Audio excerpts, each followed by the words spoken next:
Gaurko hitzaldia programatu pixko bat iazko zikloaren osagarri erantzkin bezala bakizue, batzuk bakizue beste batzuk segurazki ez. Iazko zikloa izan zen Karlistaldi buruz. Eta 3 hitzaldi izan genituen, eta hitzaldi bakoitzaren bukaeran galdera zen Jose Mari Espartzaren liburu.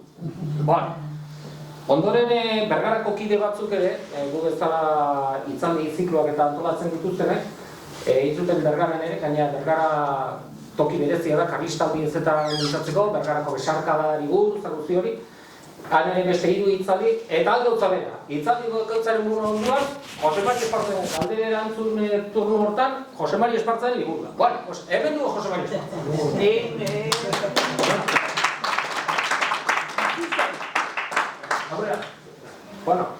Jose Mari Espartza aurkezteko ez da erraxa. Ezaguna bada, nik uste hemen galdenetako, gaur adibidez edo atzo, edo eren egun ez da inoiz izan zen batek, Jose Mari Espartza hori ezaguna egiten zait hori ez da Elizaren jabetzen inutrekoa, immatrikulazioaren kantua eta atera duena, da, bai, bada, baina hori eta beste gauza asko, beste 1000 borrokatan eta beste 1000 saltzatan ibili da Jose Mari. Ez da presa, ibibide luzeko persona da, Txalaparta argitaletxearen sortzaile, Euskal Herriko argitaletxe importantenetakoak, ez dago esan beharrik, Altafaia kultura elkartearen sortzaile ere, sortzaileetako bat, edo niko esango duke, Arima, berak segurazki ez du hori esango, baina nik esango du. Tafaiari oso lotua, Tafaia eta bere inguruari, eta Euskal Herri guztiari. Eta, beste 1000 borrokatan eta ibili izan dena, eta tabilena, eta ibiliko dena segur. Honek ez du etxitzen. Eta, bere liburu hau tesi bat esango duke egin duela, Karlistaldiei argi berri bat, enfoke berri bat emateko. Eta, ez nahiz gehiago luzartu, berak esango du, hemendik aurrerakoak bere esku uzten du. Zubari, nahiz du nian. Mila esker, exagerau.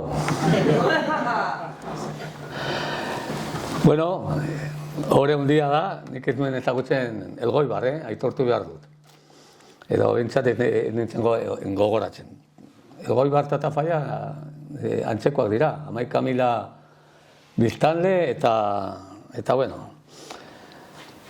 saiatuko naiz hitz egiten Tafaiako euskalkian, barkatu okerrak eta... Hori da beste gauza bat, nik berak esaten zian, nola ze egin behar dute hitzaldia euskaraz, erronaz, eta nik esan, favorez euskaraz, eta gero esan nion, ea ustentzin dune baimena, garrabatz, nire euskaraz eta marabila bat, baina Jose Mari euskara lujo bat da, eta...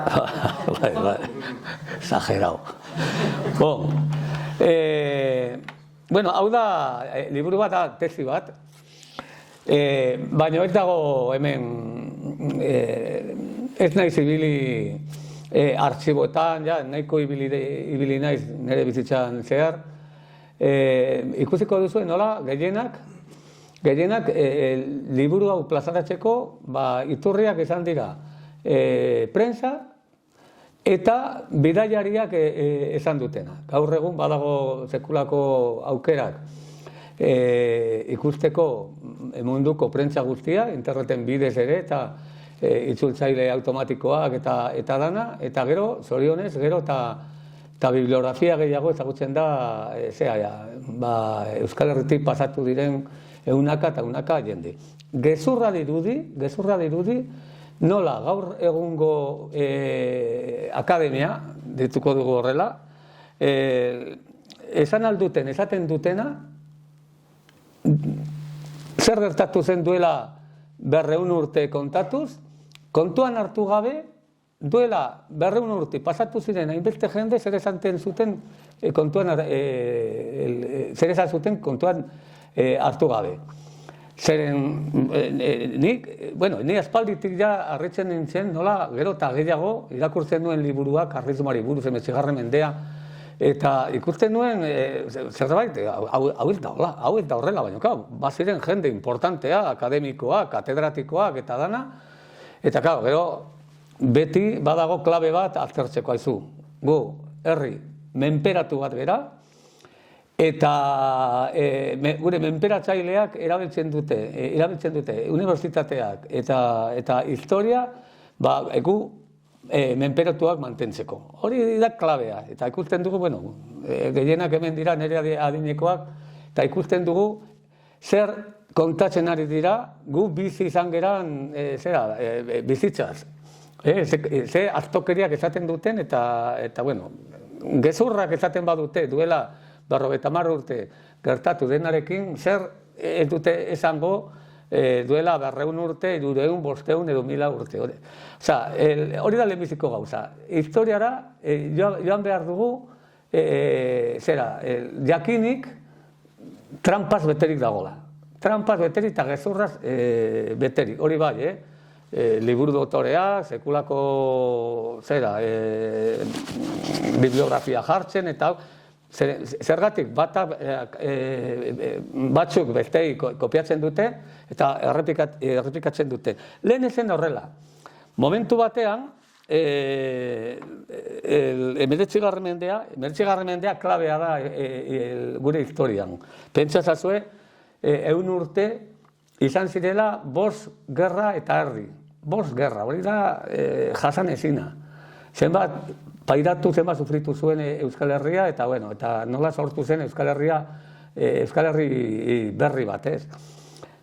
Eta garai batean, 19. mendeko gerrak oso garbi ikusten ziren, gerrak foralak izan ziren, nola errebindikatzen zen Zumalakarregin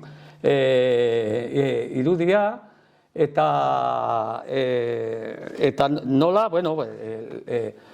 Arturo Campion, gure klasiko guztiak, Arturo Campion, Manuel Irujo, Kruzbin, gero Letamendia, Beltza, Idoia Tornez, bazuten diskurso nahiko antzekoa, gerra karlistak aztertzeko. Eta espainol batzuk ere, adibidez, Manuel Tuñón de Lara, eta espainola zen edo katalana, baina Manuel Tuñón de Larak oso garbi ikusi zuen afera eta esan zuen.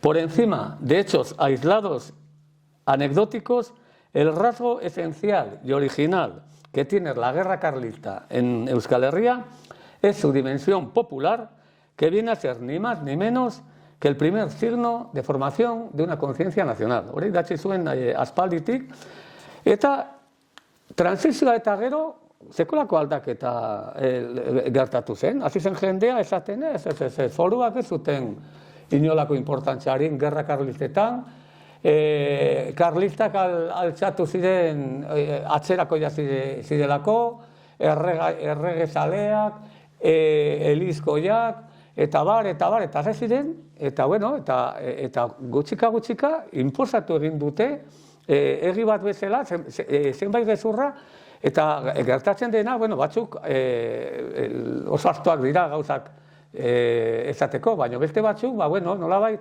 jarraitzen dute hildo horretatik, batzuk abertzaleak dira, eta euskaltzaleak, eta jende majua, baina erortzen dira egi ofizial horretan, eta ni askotan, nik eztabaidatzen duen nire lagunak unibertsitatean daudenak, eta nik esaten nire, hau gezurra da, baina hau gezurra da, eta koño, begira, eta kizet, eta hori, total.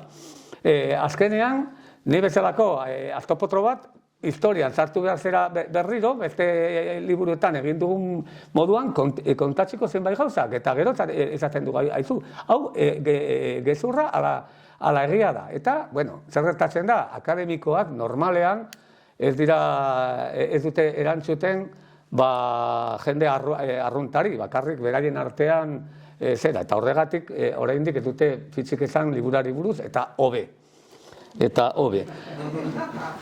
Begira, hau da, 18. mendean esaten zuten bidaiari asko eta idazle asko. Hiru probintzia hauek, Gipuzkoa, Araba eta Bizkaia, Nafarroarekin batera, penintsulan geratzen diren askatasunaren babesleku bakarrak dira dagoeneko. Hau, eta pertsona bat bakarrik esaten zuena, ikusten badugu, horregatik esaten dizu, ni bidaiarien liburuak ikusiko dut. Hemendik pasatzen ziren, bidaiari guztiak esaten zuten gauza bera. Esaten zuten, hau, herri oso aurreratua dago. Badute, hasi ziren ja esaten, 19. mendean esaten, que tienen valores republicanos, valores liberales, eta zer, hezkuntza aldetik, eta ikusten zuten Euskal Herria herri bizi bat bezala. Eta oso aurreratua garai hartarako. Gerra karlistetan,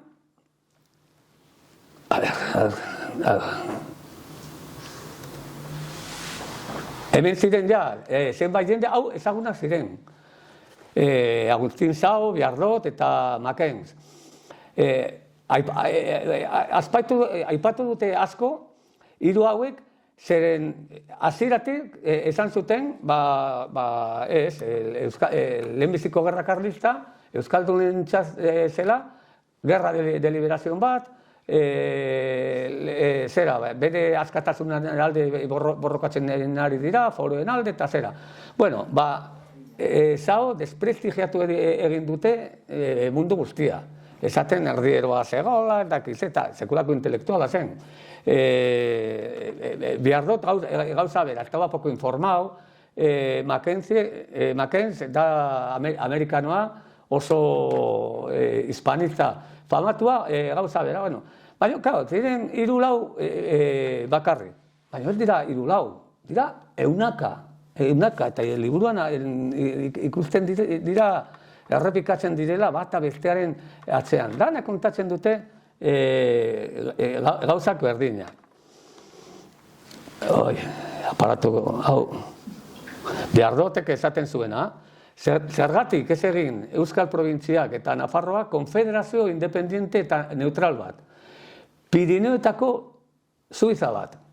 Beraiek ez zuten inoiz bere burua Espainiaren zatitzak hartu.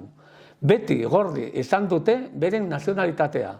Duela 3 urtetik, jagarran karlistan ziren, duela 3 urtetik, ari dira borrokan sekulaz galtzeko eta nazionalitatea hori dagokion abantailak mantentzeko.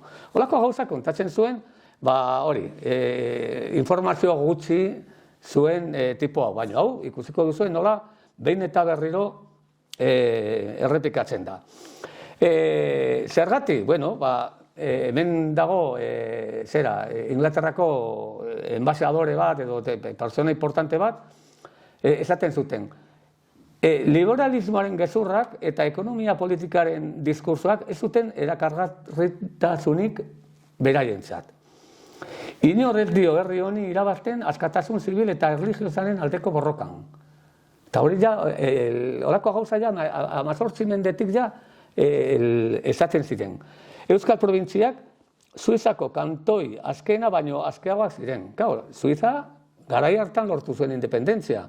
Hor zegoen Belgika, Hungria, eta dana. Eta ikusiko dugu, behin eta berriro nola konparatzen duten. Osea, gertatzen da, edo gure historia egile famatuek, kontatu nahi dugute, 18. mendean, pasatu ziren bidaiari guztiak, esaten zuten, hau, kriston paradiso liberala zela eta oso aurrerakoia, eta azten direnean 19. mendeko gerrak, gu gera atzerakoienak. Liberalismoaren kontra, progresoaren kontra, erlijioaren alde, erregezaleak, eta hori. Nola posible, nola posible. Hori. Eta, badira jendea, bueno, muturrera joaten direnak. Hauek dira oso historiagile Fernando García de Cortázar, ezagutu dugu, Deustoko Unibertsitatea, nik uste dut izango dela Espainian historiagilerik sarituena, García de Cortázar, eta kizen basarik eman diote beti, eta bestea da Fernando Molina Aparicio, eta jartzen dut eredu gisa, Molina Aparicio publikatu zuen liburua, eta Fernando García Cortázar prologa egin ziona, liburua da La Tierra del Martirio Español. Esanez hori, Espainia zen herri bat vanguardista eta nahi zuela progresoa eta liberalismoa, baina topatu zen Euskal Herrian, una serie de monos, simios, antropoides, trogloditas, baina hori, idazten duteak, akademikoak, Euskal Gobernuko bekatuak diren ikerketak egiteko, eta Espainiako Centro de Estudios Políticos y Constitucionales publikatzen dutenak. Eta esaten dute hori, España era una noble nación que optó por la libertad y el liberalismo, pero tenía en el norte unas gentes más cercanas a los monos antropoides y a los simios, que lo estropeamos todo, ¿no? Así que poco sentido de la nacionalidad moderna podían albergar aquellos que más cerca seguían estando de los monos, sobre todo cuando demostraban esa condición salvaje tomando en masa las armas en defensa del absolutismo y la teocracia, en contra de la razón y del libre pensamiento. De ahí el horror que albergaron al contemplar cómo en las montañas del norte un reducto de campesinos de parentela troglodita se empeñaba en tomar las armas en nombre de la religión y el absolutismo, lo que demostraba su distancia de la civilización y su cercanía al mundo de los antropoides. Hau da, zientifikoa. Hau, idatzi alda, katedratiko batek idatzi aldu. Alako aztokeriak, ez dute edukaziorik eta gero jarraitzen dute esanez eta bukatzen dute beraien helburua dauden esparruetan. Horregatik esplikatzen da, nola antropoidek eta horregatik sortu zen erdieroa zegoen Sabinoa arana bat, eta horrek esplikatzen du ere zergatik sortu zen gero Eta orduan, azpimarratzen dute, historiagile ez dira hauek bakarrik, gero hortik hildorretatik daude Antonio Elorza, Mikel Azurmendi, Martínez Gorriaran, ezagutzen dugun periodikotan askotan ikusi dugu jende hori. Eta bukatzen dute esanez, que nadie, antes de Sabino Arana, había formulado la idea de la independencia en el País Vasco. Gezurra ikusiko dugun moduan. Eta jamás hubo una guerra entre vascos y españoles hasta 1968, cuando un joven guardia civil fue acribillado a balazos, tiro en gracia incluido, en un control de la carretera cercano a Tolosa. Hau da, historia ofiziala. Eta nola bai, gure historiagile abertzaleak ez dira ausartzen. Zer gertatzen da, ez dugu inolako konplejorik, eta guez gera akademikoa, guez gera historiagileak, historiazaleak gera, baina ez dira tuntunak, eta gutxiago tximinoak, eta gainera, begira, aurpegi horrekin nola ausartzen da guri etxea tximinoak. Bueno, aurrera guaz. Begira, jartzen du datu hau oso polita da. Tafallan liberalak, sartu zenean ejertzitoa Tafallan, hankaz gora jarri zuten etxe guztiak, eta hor zegoen karlismoaren buruzagi bat, Manuel de Irujo, hau da, Manuel Irujoren aitona, Tafallakoa ziren bera, Manuel de Irujo Apastegi. Eta ordan bera zen diputatua eta eskapatu egin zen, eta hau da, jefe militarren egin zuen informea, oraindik familia gordetzen duena. Esaten du, Manuel de Irujo Apastegi karlisten buruzagiaren etxea konfiskaturik ez da baliozko ezera aurkitu, liburuak bakarrik. Hau ez ziren liberalak, asko zekienak eta besteak, tximinoak. Hemen dugu gure gizona, Tomas Zumalakarregi eta bere emaztea, Pankrazia Ollo, bera Donostikoa zen, bere anaia, Zumalakarregiren anaia liberala zen, eta oso harreman estuak zuten, horregatik esaten zuten hasieran liberala zen zera, eta gero militar munduan ezagutuz, aldatu zuen eta jarri zen txapela roja eta karlista bilakatu zen. Baina oso interesantea da jakitea, bere biografian, historiagileek ez dute importantziarik ematen, baina bere emaztearen familiakoa zen zera, Sagazeta di Lurdoz. Sagazeta di Lurdozen Nafar diputazioko sindiko bat, abertzale amorratua, Nafar abertzale amorratua, eta, gerra karlista hasi zenean, bota egin zuten Valentziara, eraman nahi zuten deportatua Filipinazetara, azkenean geratu zen, eta idatzi zuen foruen aldeko sekulako lana. Eta berak esaten zuen, los reinos pequeños no se diferencian de los grandes en especie ni en sustancia. Lo mayor y lo menor no constituyen en esta manera la diversidad sustancial.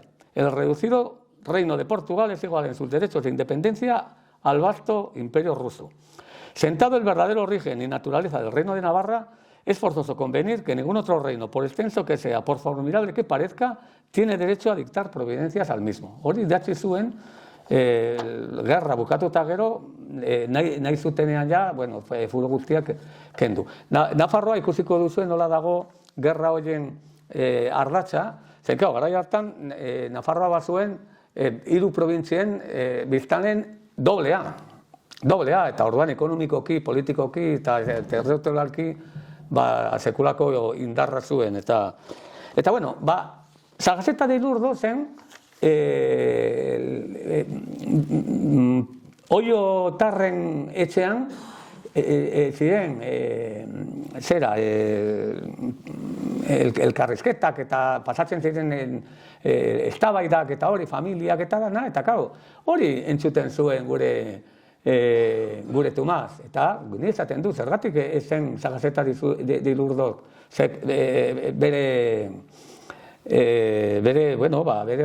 erreferentzia bat, ez? Zer gezurrak esaten zuten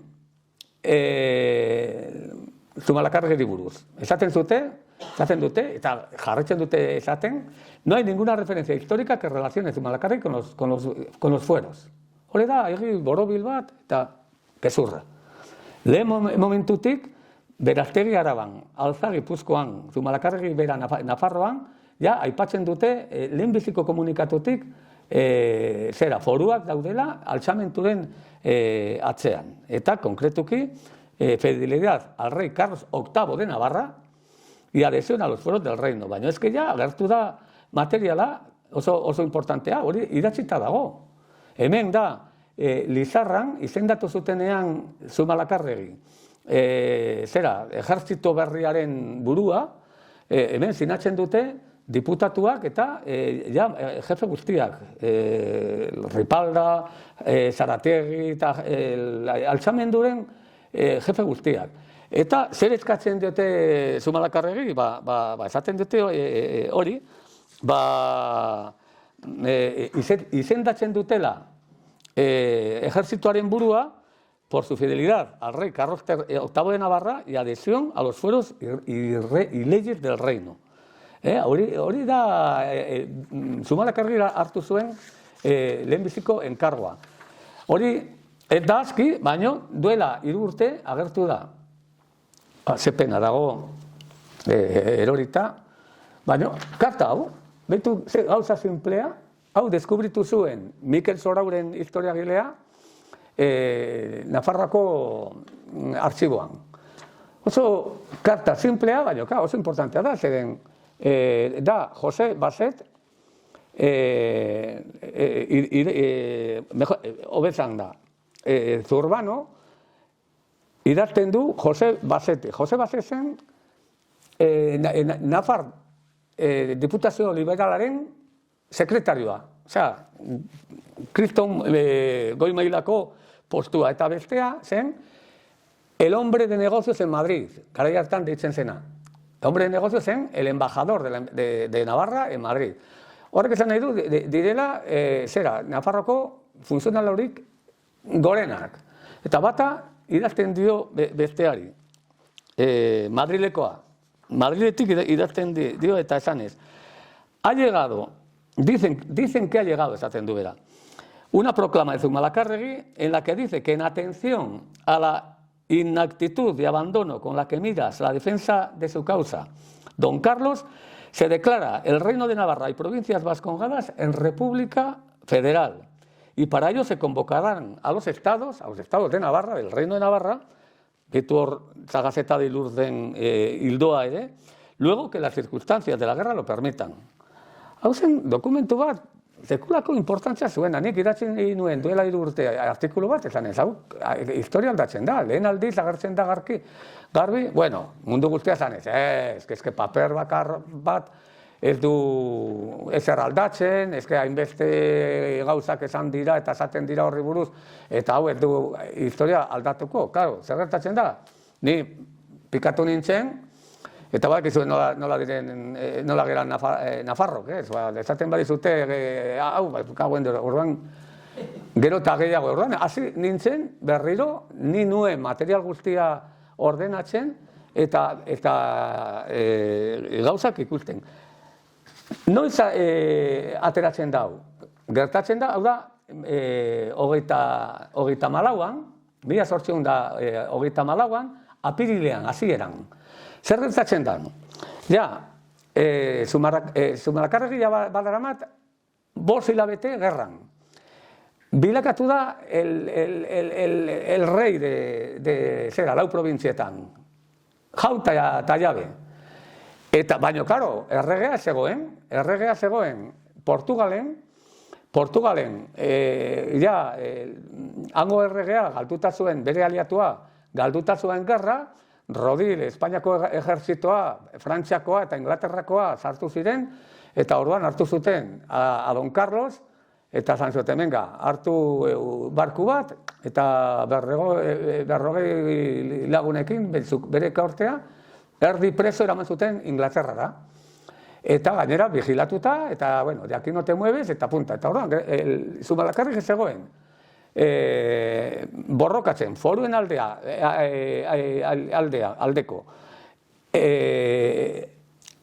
errege baten alde, eta erregea desagerturi zegoen. Eta orduan, klaro, bera, zer egiten du? Ejerzito baduzu, herri bat atzean, klaro, lehenbiziko gerra, zera, izan zen mundiala, mundu guztia, laukatu izan ziren liberalak herri honetan. Eta faian adibidez, aberatsa guztiak bildu ziren 9 voluntarioak liberalismo defendatzeko. Eta 300 piko joan ziren, gazte joan ziren Zumalakarregirekin. Desproporzioa ikaragarria izan zen. Eta orduan, zer egiten du Zumalakarregi? Bueno, erregerik ez badugu, errepublika federal bat egin. Hori izan zen, salto kualitatibo bat, bueno, gero ikusiko dugu. Baina, eske pasatzen da, hilabete bat, eta berriro agertzen da beste karta bat, arizpe generala, baigorriarra, zen, bueno, Frantziako militarrik gorena, zeren zen, bueno, frontera guztia bere menpe zegoen, ezagutzen zuen oso ondo hemen gertatzen zena, euskalduna zen, gainera, eta bera idazten dio antzeko karta bat Frantziako gobernuari. Eta esaten dio, me ha llegado por vías diferentes, hemen ja esaten du, me ha llegado por vías diferentes y bastante seguras una noticia muy particular. La Junta de Navarra, ya es la Zumalakarregi, ya la Junta de Navarra, al ver que Don Carlos abandona el juego, estaría de acuerdo con Zumalakarregi en proclamar la independencia de Navarra y de las 3 provincias para formar una república federal. No se puede negar, hori da oso polita, esaten du, no se puede negar que la separación fuera algo muy fácil e incluso muy popular en estas provincias, que están unidas a España tan solo por vínculos muy débiles. Claro, gerra ja, 6 hilabete eta ikusten dugu nola, Espainiako gobernua, diputazioa, Frantziako gobernua, eta gero agertu zen periodiku bat, Mechternitzen el canciller de Imperio Austrohungaroko jefea. Eta orduan, ja, Europa guztian bazekiten hori eta importantea kontuan hartzeko. Baina eske, gero, lehen esan bezala, sartzen zira prentsan, eta berria eman zen Europako prentsa guztian agertu zen.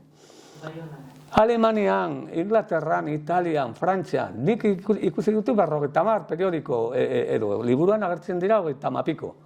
Eta danak gauza bera esaten dute, eta nik esaten du, nik eskandalizitzekoa da. Gerra hori zen gerra mundial bat. Hemen sartu ziren 4 potentzia euskaldun Zumalagarriren kontra, Frantzia, Portugal, Inglaterra eta Espainia. Jokuan zegoen, liberalismoaren borroka sortzen da figura bat, Zumalakarrirena, liluratu zuena Europa osoa. Hasi ziren etortzen Euskal Herrira, periodista guztiak, militarrak eta zera izan zen, Europako fokoa. Eta gure historiagileak ez dira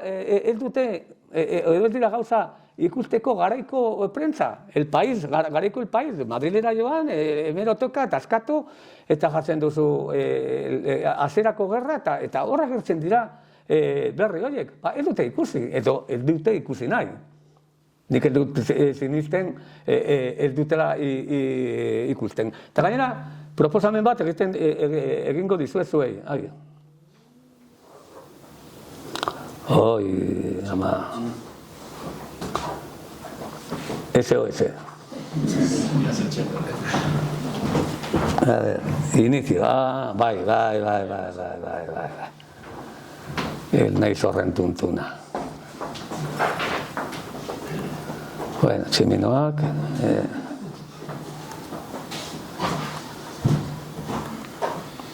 La carta de Urbano. Bueno, eta hori prentsa. Centinela de los Pirineos, hemen frantseses ematen dute berria.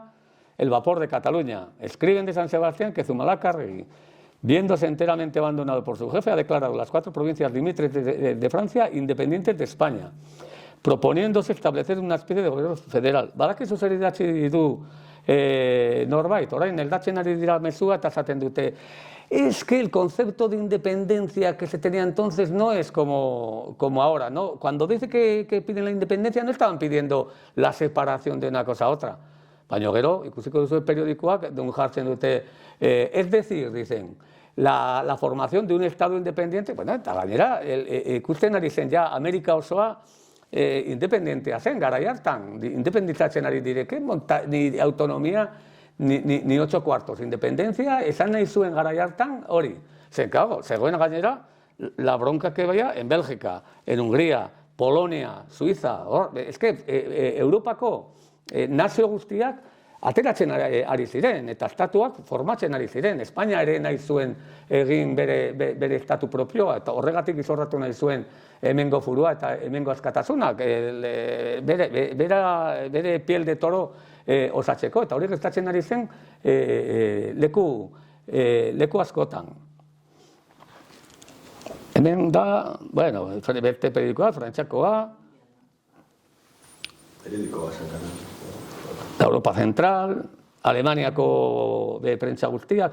Esan nahi dizuet gauza bat. Hau, zuek ikusi alduzu, gaur bertan, joan zaitezte ordenagailura, eta jartzen duzu, prentsa alemana. Prentsa Eskoziakoa, Gales, Inglaterra, Frantzia, eta jartzen duzu 1834. Pomba, ja murrizten duzu. Eta gero, bazoazte, apirila. Jartzen duzu, apirila, maiatza, ekaina, eta ja gutxiago. Eta jartzen duzu buskadorean Zumala. Jarri Zumala, jartzen baduzu Zumalakarregi, liatzen daia. Zumala, eta orduan, bom, nazten dira. Eta bere ala ikusiko duzu, independent, hartzen duzu, kopiatu, al traductor, eta bon, eta berri agertzen dira. Zergatik etorri behar gera, jende normala, fakultateko edo unibertsitateko lanak egiteko. Zertarako daude, kobratzen. Ez que daude horretarako daude. Izkutatzeko gure historia eta gure menpekotasuna mantentzeko. Horregatik, ni ez diet inolako errespeturik, los pongo a parir. Ez que, azarretzekoa da, Begira, Zergatik zen amets arraro bat independentziarena. Izen ideia bat iraultzailea. Orain, hitz egitea, Errepublika Federala mundu guztia badaki zer den, baina garai hartan ez, zen esperimentu berri bat. Orain faltatzen zen, 14 urte, Suizak bere burua Errepublika Federal bezala deklaratu arte. 14 urte falta ziren. Faltatzen ziren 30 urte, Pi Margal Errepublikari buruzko tesia planteatzeko. Eta falta ziren 40 urte Espainiako lehen errepublikarako. Orduan, Zumalakarregi izan zuena, garai hartan, izan zen, no esaten da, un paso en el vacío, un salto en el vacío. Zer gertatzen da? Iraun zuen denbora gutxi, 3 hilabete eta noiz arte, erregea eskapatu zen Inglaterratik, gurutzatu zen Frantziazuan eta presentatu zen Urdazen. Eta, se presentatu zen, aurretik, Zumalakarregi idatzi zuen karta bat eta esaten zion, etorri Euskal Herrira, zeren naiz eta Espainiako errega ez izan, hemen izango duzue esparru bat, bera Zumalakarregi nahi zuen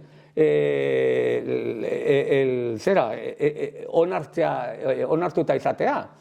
Zeren Errepublika karlismoa laguntzen zuten el Imperio Ruso, el Imperio Austrohúngaro, Nápoles, horiek ziren karlismoen aldeak.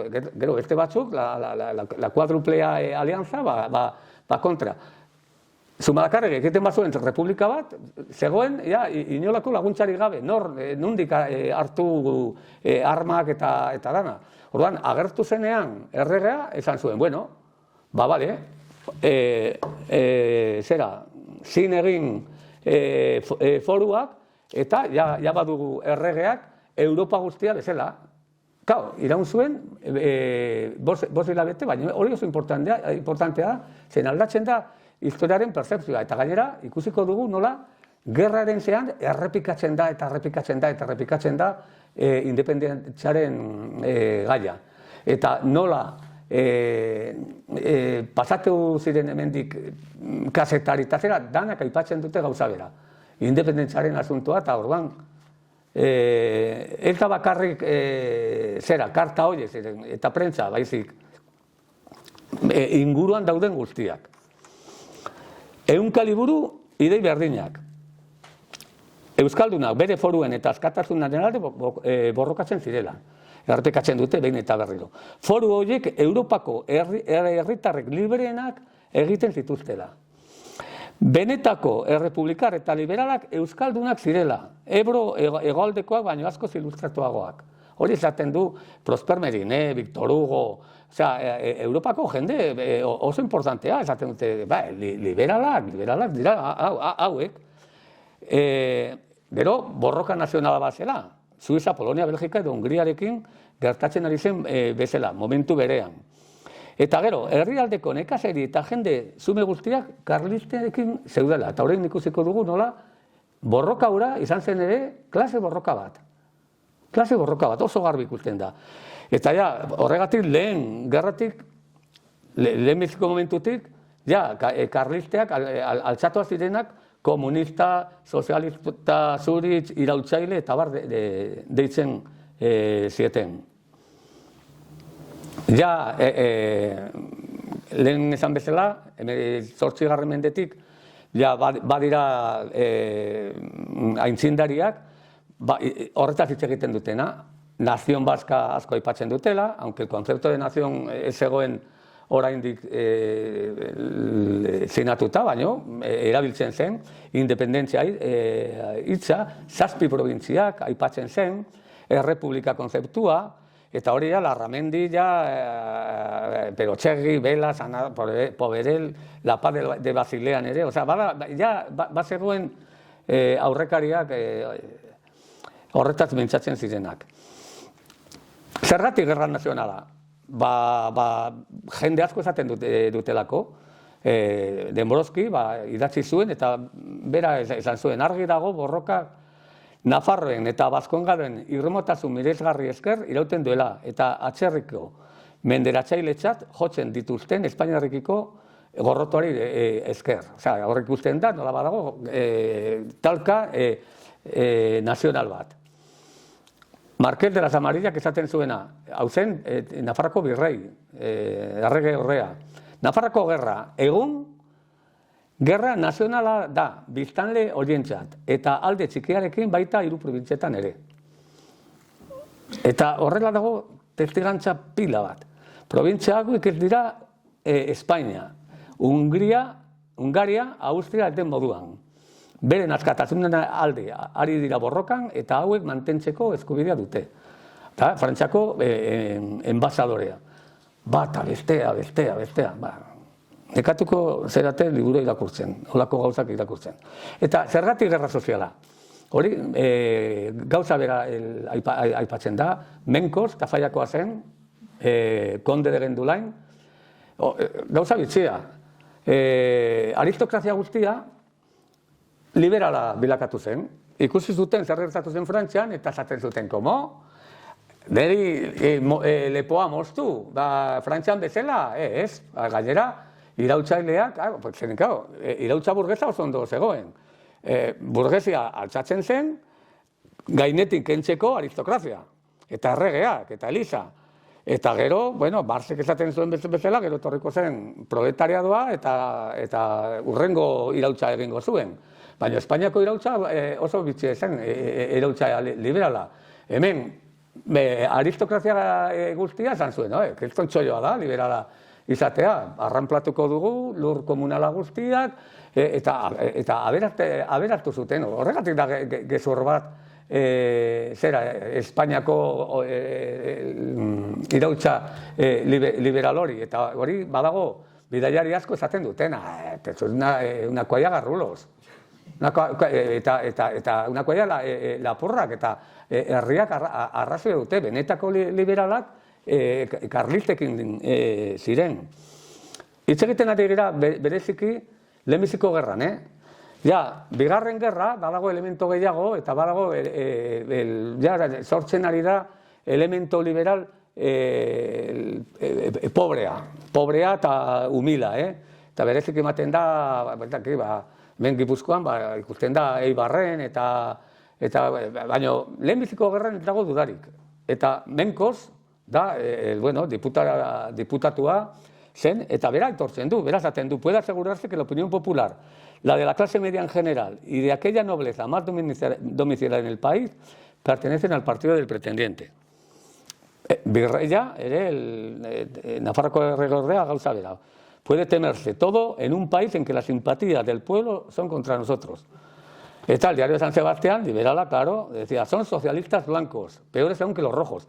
Claro, esatea, leporatzea de socialistas y comunistas y anarquistas, en 1830, hori da, gauza arraroa, claro, la Comuna de París izan zen en el 48, eta dakizu zen.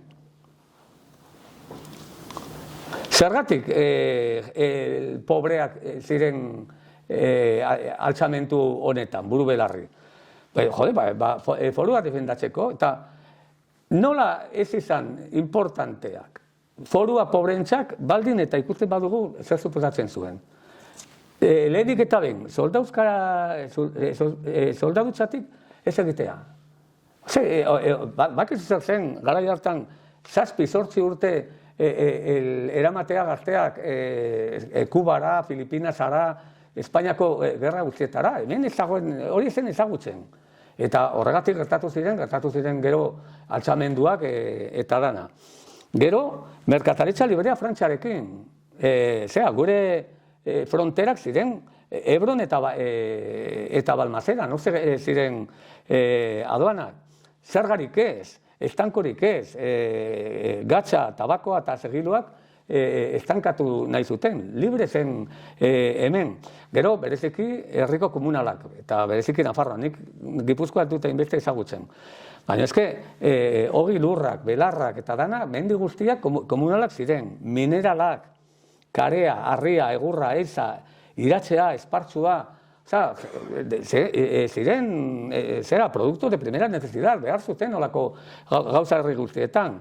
Gero, auzo hartaldeak, hemen ez dakite gogoratu duzuen, baina herri guztietan existitzen ziren las dulas. La dula zen,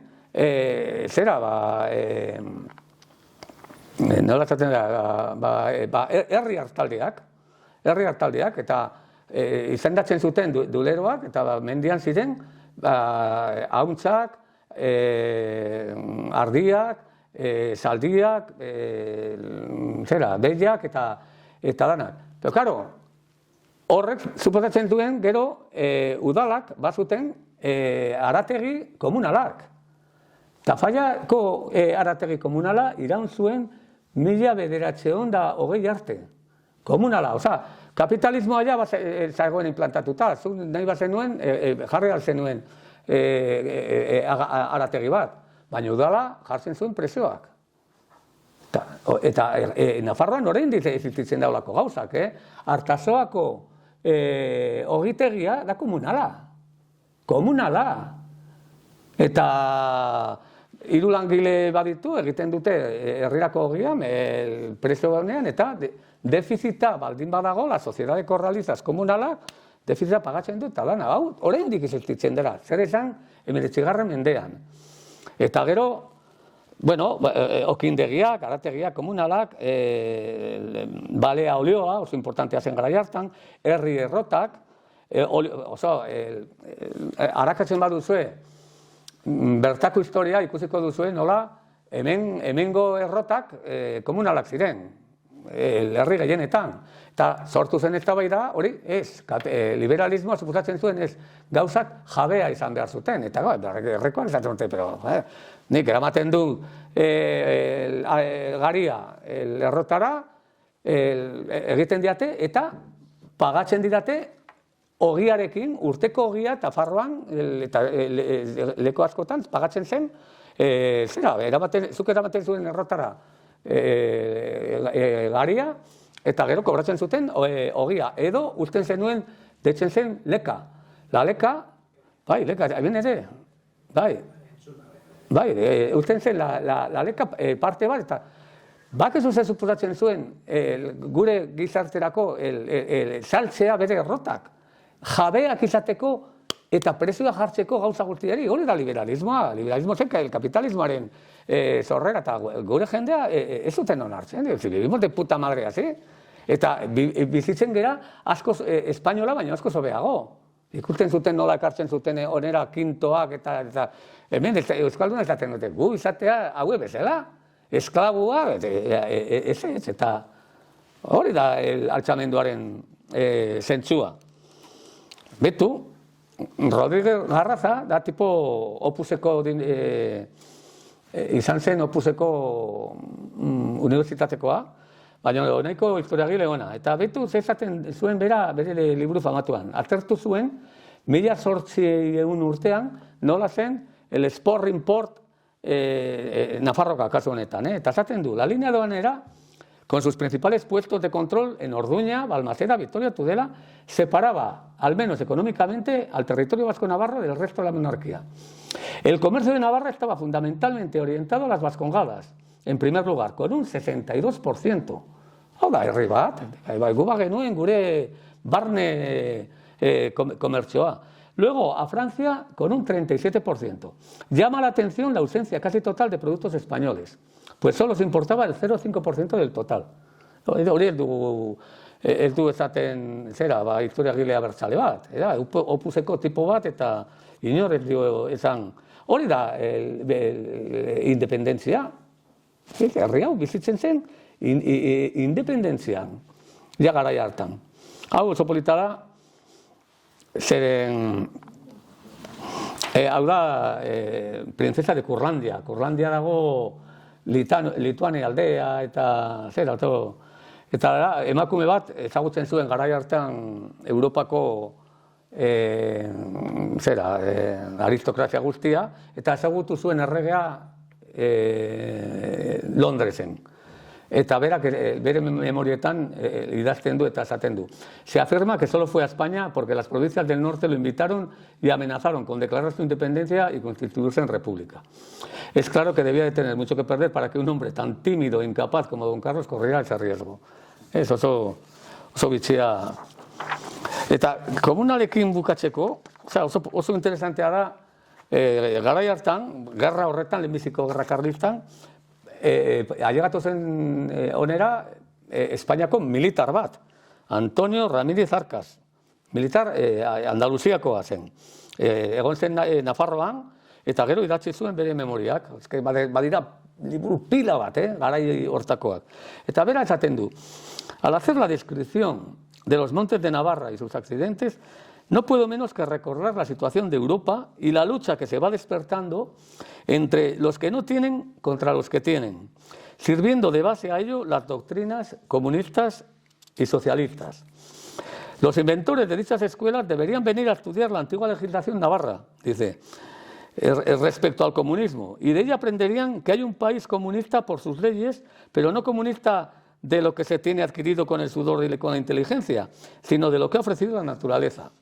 El alma del hombre filantrópico recibe una expansión al leer que entre los habitantes navarros, lo mismo el noble que el plebeyo, el poderoso que el jornalero, pueden entrar en los montes, los unos con sus ganados a que disfruten de los pastos, y todos a cortar madera y leña para sus casas. En fin, todos tienen igual derecho a pasto, igual poder de hacer molinos y presas en los ríos, pero también sacar la piedra, hacer yeso, cazar, pescar, roturar los montes. He ahí el verdadero comunismo. Esto se cita Polita. Claro, garai hartan, esan bezala, Europan nazio berriak egiten ari ziren, eta kartografia oso importantzia hartzen ari zen. Claro, estatuak ejertzitora nora ailegatu, han jartzen zuten muga.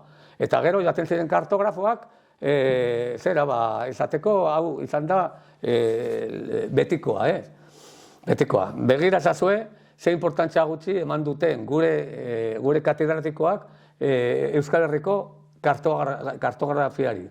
Eta azkenean izan behar dira lau azbenedizoak Euskal Herriko lehenbiziko atlas historikoa egin duena. Eta nola ez diren lotxatzen. Ja, garai hartan azten dira Euskal zazpi provintzako mapak agertzen, oso kuriosoa da. Eta ja, nola bai Euskal Herria nazio kontzientzia bat, Tuñón de Larak esaten zuen bezala, sortzen ari zen. Eta agertzen dira oso kartak eta mapak oso polita, batzuk Zumalakari berak ezagutu zuen. Bai.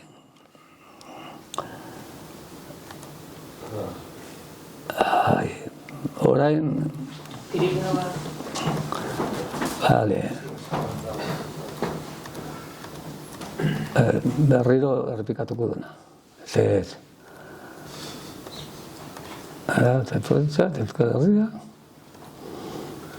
Kartografia, bai.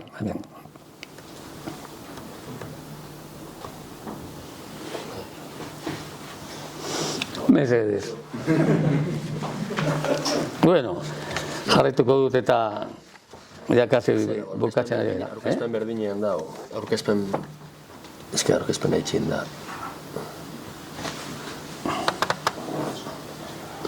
Bueno. Aurkezpen berdinean dago, ezta?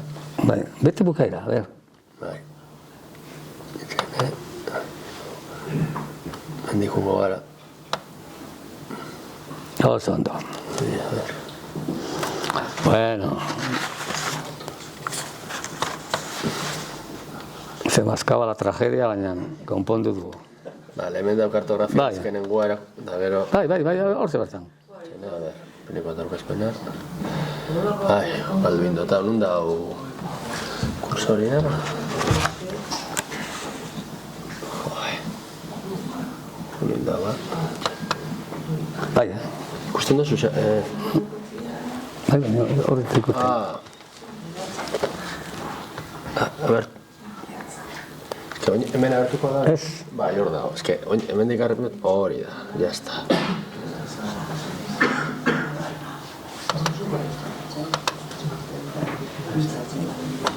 Joe. Vale, mentxe.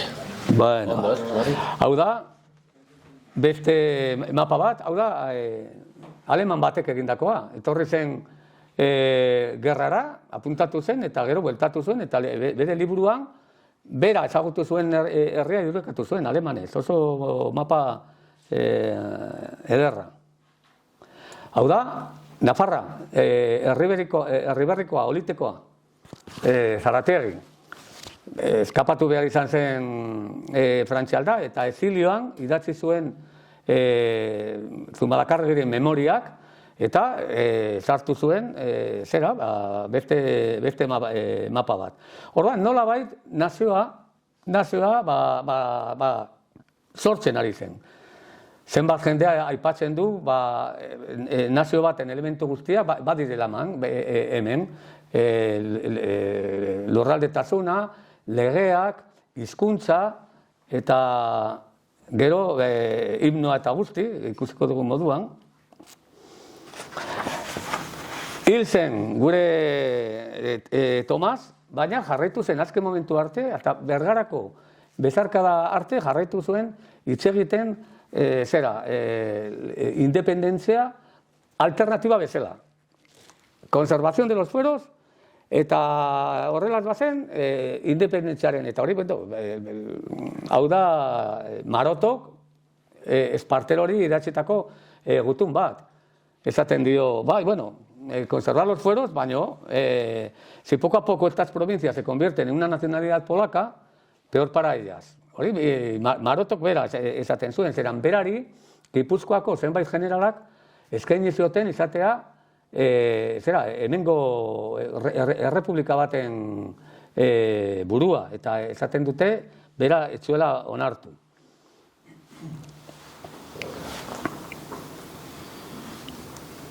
Hemen dugu gure traizioa, eta gerra bukatuta gero, etorri ziren, irabazleen legeak eta normak,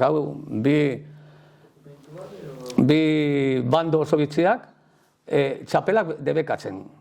Hasi ziren txapelak debekatzen eta mende hori bukatu arte, izan ziren bandoak txapelak zerretatu zen.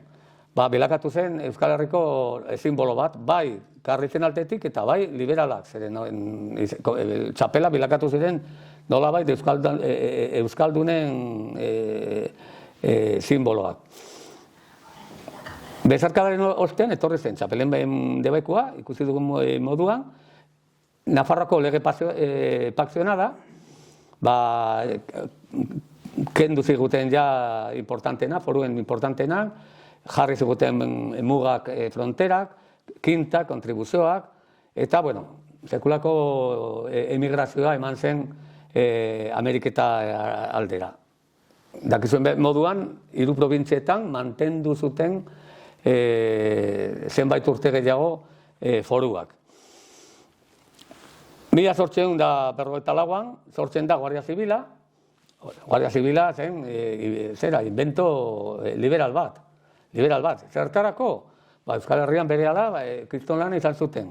Muga berria kontrolatzeko eta kontrabandoa zaintzeko, lehen ezaitzen ziren Ebroko mugak, orain iparraldekoak, fronterakoak, soldauskara joatera behartzeko gazteak, sekulako altxamenduak, desertoreak pila bat, jendea milaka Ameriketara, eta hori erreprimitzeko. Gero, privatizatutako herri ondasuna zaintzeko, zen zirkulo maltsur bat, zeren herriak geratu ziren, erabat pobretuak, hemen detorri ziren ejerzito bat, eta egon zen urteak hemen jaten herrietatik.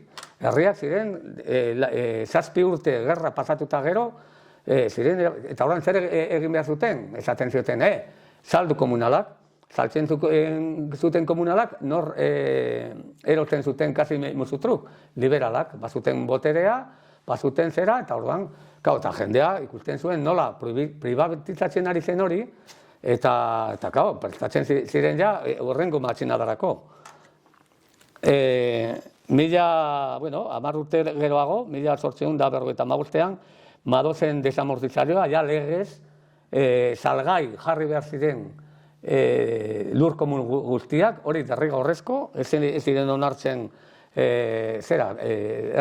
lur komunalak, izan behar zira dena, privatizazioa, eta orduan izan zen ja, hemen nabaritu zen, eta zonalde honetan gehiago, pentsa ezazue, hemen jende asko bizitzen ziren, ferroneak ziren, ferronak, bazen ferreri asko. Ferreria horiek hartzen zuten burnia oso ona, igual joaten ziren asteburu bat, joaten ziren Bizkaia aldera, hartzen zuten zera, eta ekartzen zuten onera, eta ferreria, eta hori, hemendik aurrera, dana jabeak izan zuten, eta horregatik sortu zen, Zomorrostron sortu zena, kriston esplotazioa, eta milaka jende hasi ziren joaten ara lan egitera. Begira, Tafaiatik bakarrik joan ziren 400 jornalari Zomorrostra lan egitera, garai hartan. Zeren herrietan ez zegoen deusez, komunalak galdurik, eta edo gertatzen Ameriketara, edo Zomorrostra, edo berriro altxamenduak ikusi dugun moduan. Eta gero, lege Moyano. Moyano legea, nolabait, inposatzeko gaztelera leku guztietan eta debekatzeko euskara. Oso kuriosoa da, nola garai hartan, bidaiari, prentsa asko, Espainiako prentsa asko, konparatzen dute. Euskaldunak Amerikako indioa bezala. Garai hartan, ematen ari zen la conquista del oeste, la conquista de la Patagonia, eta, han ejertzituak egiten zuten hemen bezala, eta horretak esaten zuten, apatxeak eta patagonak eta Uruguayen txarruak, eta dana esaten zuten, pero si es una cuadrilla de indios que no saben, hay que llevarles el progreso, hay que llevarles el ferrocarril, hay que llevarles... Eta guri horrela tratatzen gaituzten, eta konparaketa hori, indioaren eta euskaldunak, agertzen dira leku asko, eta hizkuntza gauza bera, hori ziren indioenen hizkuntza, eta ikasi behar zen la lengua de la nueva nación emergente que era España. Horregatik jarraitzen zuten altxamenduak, hau da, Mazarredo, capitán general de las Vascongadas, de las provincias vascongadas. Bera, 1800 berrogeita uste dut, ja idatzi zuen, karta bat esanez, aizue, que estos no están derrotados. Esaten du, que zera, idatzi zuen informe bat, informe hau publikoa da, Madrilen dago. Ni publikatu dut, baina inorret du publikatu, baina oso importantea da. Zeren da, hitz egiten du de un alzamiento, 1855. Berriro altxamendu independentista bat. Eta berak esaten du, la Diputación de Vizcaya se está reuniendo con el gobierno francés para pasar las tres provincias, claro, Nafarroa ya zegoen, con la ley paccionada zegoen, para pasarse a Francia. Eta, claro, kontatzen du, nor eta el capitán general de estas provincias. Atera ziren panfletos independentistas. Hau da, nik lortu dut Irujo familiaren artxibotik. Eta hemen esaten dut, tenemos que ser independientes porque tenemos derecho, porque nos están jodiendo con los... Oso interesantea. Eta izan ziren, Bizkaia eta Gipuzkoan, ja, hasi ziren lehenbiziko kuadrillak altxatuak. Mendira joaten dira, jendea etortzen zen, una guerra de 7 años, zegoen de guerra leporaino, eta orduan, ezen deuz gertatu, baina oso interesantea da ikusteko, Sabino Arana sortu baino 40 urte lehenago, ematen da beste saiakera independentista. Gero etortzen da azkeneko gerra, 1873an, eta gauza bera gertatzen da, Euskal Herri gehiena, bereziki, zonalde euskalduna, gero ikusiko dugun moduan, estatu berri bat antolatzen du, Karlistak gobernu hori udalak eta aldundiak aukeratzen dute, diru eta posta zigiluak egin ziren, dirua, deitzen ziren, los perros gordos, izena zuten.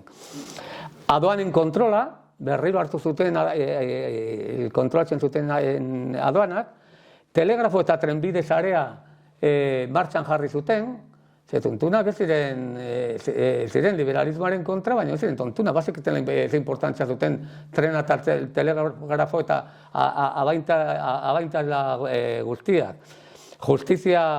Justizia auzitegi nagusia, Universidad Vasco Navarra, lehen aldiz, Nafarroan egon zen 5 urte lortzeko unibertsitate bat, adibide, beti, euskaldun guztiak ikasi behar zuten edo Salamankan edo Toulousen. Eta hemen izan genuen lehen aldiz Universidad Vasco Navarra bat. Osasuna, hizkuntza, Bergarako Real Seminario, eta estatu bat montatu zuten. Eta, klaro, Espainiako ejertzitua sartu zen hemen.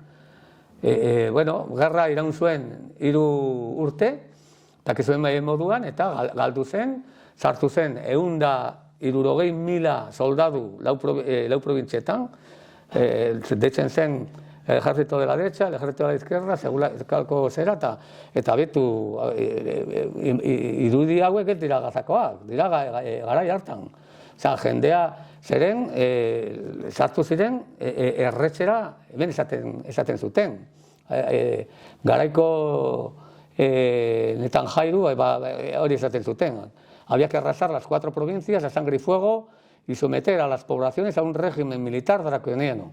Bloqueo absoluto por mar y tierra, incendio de todas las mieses. Eta egiten zuten, tala de todos los bosques y del arbolado, de toda especie, destrucción de todos los puentes. Hori publikatzen zen Espainiako prentsa normala. Eta irudikatzen zuten horrela. Garnikako arbola moztu behar zen, porque era karlistak jarri zuten arratoia bezala, eta beraiek ziren, askatasunaren irudia, eta bar. Bukatu zen gerra, bukatu zen forma epiko bat, oso kuriosoa da, ja, azkeneko gerran. Azkeneko gerra ez, lehenbiziko gerra bukatu eta gero,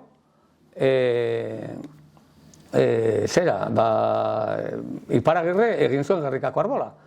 Eta bilakatu zen Euskaldunen kantuan, eta gerra karlistan batalloia kantatzen zuten, eta baita ere liberalak, oso kuriosoa.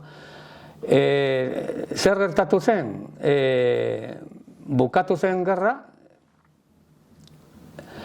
eta milaka soldadu pasatu ziren beste aldera, 8.000 inguru, Garazi aldera, Garazitik, Garazin kendu zioten armak, Frantziako ejertzitoa, eta ezagoen bazkaltzerik eta dana, eta zan zuten, oinez, Baionaraino. Eta eraman zuten oinez, eta eraman zuten zaldiak, eta bidean desagertu ziren, dana saltzen zuten arropa. Baina, Baionara ailegatzerakoan, han campos de concentración baziren, eta gero Ameriketara joateko tropelka jendea. Eta baino, ara ailegatu zen los restos, esaten dute, del ejército navarro, Vasco Navarro, eta oso kurioso da, nola, Baionako prefektua, idazten du bere Frantziako gobernuari, eta esaten du, ze jendea, esaten du, 3 urte gerran, badaramate eta izen bat egun bazkaldu gabe, egin dute 120 kilometro oinez, baino Baiona ailegatzerakoan, jarri dira danak, bakoitza bere batalloian, jarri dira txapelak eta sartu dira kantatzen bere ereserki nazionala Gernikako arbola. Da bukaera epiko bat gerra bati, baina horrek esan nahi zuen, ez zela ezer bukatzen. Orduan hasten zen beste ziklo bat. Karlismoaren zikloa bukatzen da momentu honetan. Gerra eta gero, berehala, sortzen da, liberalak konturatu ziren, ze desastrea suposatu zuen Euskal Herrirako hori, danak momentu batean egin ziren edo foruzaleak edo independentistak. Zeren ja, berehala, etorri zen Sabino Arana eta beste paradigma bat montatu zuen. Sortu zuen klase kontzientzi bat, ja ez ja komunalismotik, baizik ja, Europan ja, baziren ja, ezagutzen zen zer zen komunismoa, zer zen marxismoa, eta, bueno, gero etorri zen iraultzako, Rusiako iraultza, eta, bueno, paradigmak aldatu zuten. Eta karlismoarekin joan ziren milaka jornalariak, bilakatu ziren gorriak. Hori Nafarroan ikusten da, Nafarroan ikusten duzu, lurrak galdu ziren herrietan, Erriberri, Peralta, Falces, Larraga, eta hori, gerra bukatuta gero, eta karlistak hasten dira, lurren aldeko, komunen aldeko borrokak. Eta pasatzen dira, 20 piko urte, baina zer gertatzen da, ailegatzen denean Rusiako iraultza, esaten dute, izan zen gara hartzen Podemos bezala. Zertarako izan karlista, eta gorriak izan ziren. 36an, asko, afusilatok izan ziren. Por los requetes que se llaman carlistas, o por los falangistas. Oso historia bitxia da, ez? Sortu zen klase kontzientzi bat, euskal kulturaren kontzientzia, orduan, lehenbiziko momentutik hasten dira lore jokuak, euskeraren aldarrikapena, sortzen da eusko ikaskuntza lau diputazioarekin, sortzen da geroago euskaltzaindia, lurraldetasunaren kontzientzia, Laura batetik, zazpiak batera, gero eta gehiago, dana bilakatzen da Euskal Herrian Basko Navarro, Asociación Vasco Navarra de Médicos, Asociación Vasco Navarra de dozen gauza, de arquitectos, de abogados, de no sé qué, duela gutxi arte. Hori izorratu gaituzte, frankismoan, banka guztia Vasco Navarra, las aseguradoras, Basko Navarra, dana bilakatu zen, eta gero, bazen gainera, himno bat, Gernikako Arbolak, leku guztietan kantatzen zen, eta bandera bat sortu zen, Sabino Aranarekin. Zer gertatu zen 19. mendeko karlismoarekin, eta horrekin ja bukatuko dut? Parte handi bat Ameriketara joan zen. Euskal Herria kasi ustu egin zen, ez soportatzeko, hemengo langabezia, solda euskara joateko, eta bereziki aguantatzea, gorrotatzen zen liberalismo edo kapitalismo hori. Parte handi bat joan zen nazionalismoari. Sabino Arana, Manuel Irujo, Telesforo Monzón, karlisten semeak ziren. Danak, eta orduan, pauso oso naturala izan zen. Zazuten, ja bale de reivindicar el foralismo por medio del carlismo, baizik independentzia eta kito. Gero, hirugarren multzo bat, joan zen, eskerrera. Dolores Ibarruri zen, bere familia karlista zen, eta Gallartan bizi zen. Tomás Meave, Jesus Monzón, Lucio Urtubia anarkista, danak ziren karlisten seme-alaba. Eta gero, geratu zen, multzo txiki bat, zenbait leku ruralak, jarraitu zuten bizitzen 19. mendean bezala, eta geratu zen karlistak izaten. Eta horiek ziren, protagonizatu zutenak, 36ko gerra. Erreketeak, ezagutu dugun erreketeak. Horregatik, askotan esaten dugu, kasu, karlismoa hitz egiten dugunean, ez nahartu, karlismoa da adar bat. Baina Euskal Herriko ezkerra karlismotik dator ere. Eta karlismoaren abertzaletasuna karlismotik dator. Eta guztiak karlismotik gatoz. Esaten dute, euskaldun bat egiten baduzu, azkar egiten baduzu buruan, eta ateratzen da txapela gorria, eta ez gara lotxatu behar horrezigatik. Eta bukatuko dut, lau mapekin ikusteko zer zen karlistadak. Lehen estatu karlista, hau da, Zumalakarrek egin zuena. Tafallaraino zegoen muga, baina ez herriberan karlistak ez zirelako, oso karlistak ziren, ere. Baina, defentsarako ez zuten mendirik, kaballeria eta artilleria erabiltzeko asko zerrezagoa zen, eta orduan liberalak, ejerzito berehala hartu zuen herribera, Iruña, ikusten duzuen moduan, Donostia, Gasteiz eta Bilbo, kapitalak, liberalak, baina ez karlistak ez zirelako, baizik, ejertzitoa sartu ziren eta itxi egin zutelako murailak. Hau da, Bonaparteren mapa, euskararen mapa, ez dago oso ondo zeren da, pizka bat, badago herriak, Artajona bezala eta Baldorban eta hori, pizka bat berago dagoena, baina ikusten duzue, Euskaldun herria eta karlista herria oso antzekoa da. Hau da, bigarren estatua, da bestea bezala, bakarrik hor badago pasadizu hori herriberatik Iruñaraino, ejertzitoa lortu zuen, nolabait Iruña libratzeko. Ze pena, txen.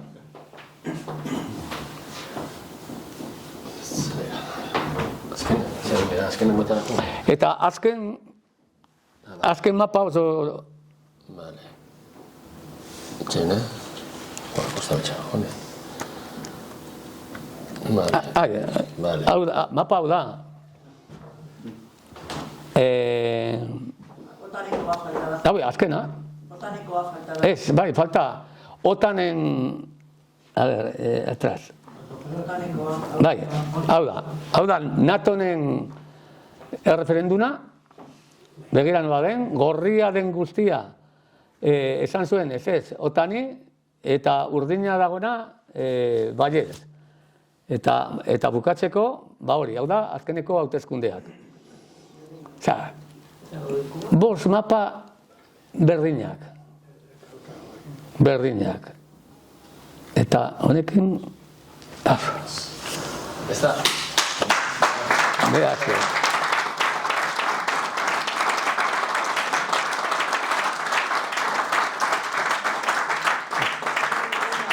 Barkatu, luzatu naiz pizka bat. Alderak?